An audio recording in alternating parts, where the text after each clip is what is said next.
برنامه در طریق مولا. السلام علیکم محترم ورورم. سلام علیکم و رحمت الله. قربان بشم از سروردی شتوتگارت ما خبری کم. آقای وردک خوش آمدید، بفرمایید. قربان شما. دست شل یک استاد که الحمدلله و خپل عالمی عالم چې با عمل نوی سړی پیږي چې دا عالم خبرې تاثیر لري دو عالم نه لري. پیغمبر د خدای هم چې خطاب کړی چې العلماء ورثة الانبیاء، واقعا چې یو عالم کولی شي یعنی په نن عصر کې قناعت ورکړو انسانانو ته د انبیاء علیه السلام دین تبلیغ کو. اما برعکس نن موږ تاسو پیږي چې علماو یعنی هغو علماو ته چې هغه علمای سودی علما دي چې عمل نه لري او د دین په مقابل کې یعنی اعتناد دین ته نه لري. نن وینو چې د افغانستان جامعه د افغانستان ملت هغه چا نه دی خراب کړی چې هغه یعنی د علم نه یعنی بې بهري دي، بلکې هغه د دې علماو تابعیت قبول کړی و او اوس یې هم قبلوي.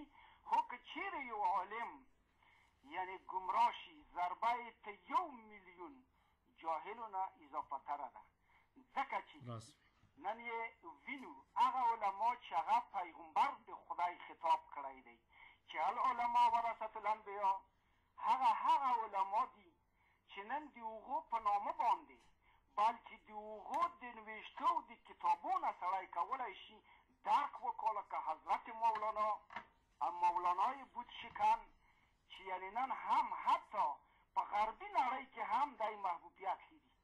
یعنی اسلام د محبت دین دی، اسلام د شفقت دین دی، اسلام د سیاست دین دی، اسلام د حکومتدارۍ دین دی. لیکن بدبختانه که د داسې چا په لاس باندې یعنی د اسلام چارې په لاس ورکړل شي لکه نن یې چې تم وینې زنګ وینمه څه ادعاګانې یې کړې، لیکن نن د موږ ملت د دغو علماو د خانه یعنی داسې کار یې وکړو قسم پر د موږ تاسو په اروپا کې ژوند کړو یو لیونی چې نن د افغانستان د رئیس جمهور په صفت باندې یعنی ورولېږو په والله چې د بو ملت باندې رحم کو.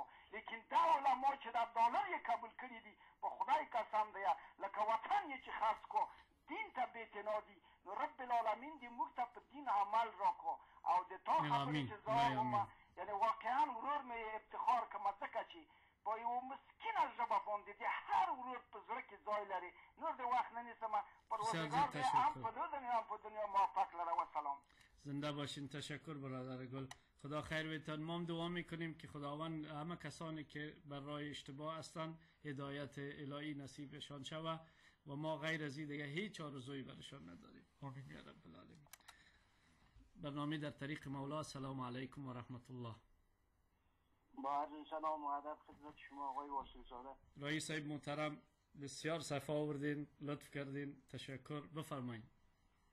از خداوند برای شما صحت و موفقیت و آرزو میکنم. تشکر از این برنامه بسیار بسیار خوب شما. امروز موضوع بسیار خوبی را مورد بحث قرار دادیم. ما با وجود شما والله افتخار میکنم. خواهش میکنم صاحب، لطف خداوند است.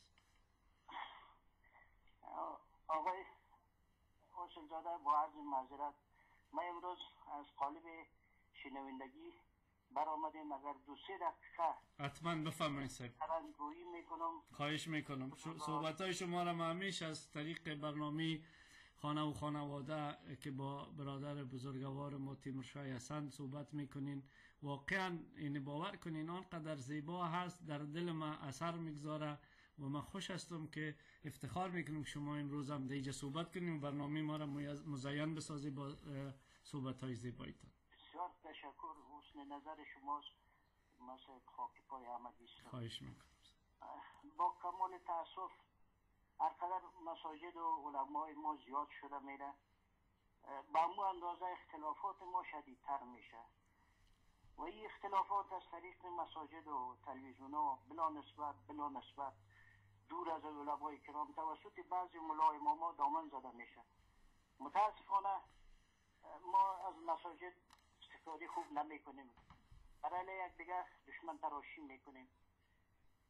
علت اختلافات به نظر من این است که ما از خود منبع تقلیدی نداریم. عقاید مذهبی ما وارداتی است از دو قطب مخالف، از عربستان و ایران بالای ما تحمیل میشه. ما برعکس اخلاق از خودپرستی ما بسیار ضعیف است. بر از فوق العاده ما بیگانه پرست هستیم. بر صورت ما درباره عرب پرستی و ایران پرستی چیزی نمیگم، از شما هم میخوایم. خواهش میکنم. ما ببینید بر علیه اختلافات شدید مذهبی این مفکوره وارداتی نوع سلفی ها جامعه سنی مذهب ما را بسیار متاثر ساخته. شما نسبت به ما بهتر آگاهی دارین. سنی های حنفی مذهب در افغانستان اکثرا پیرو طریقت هستند.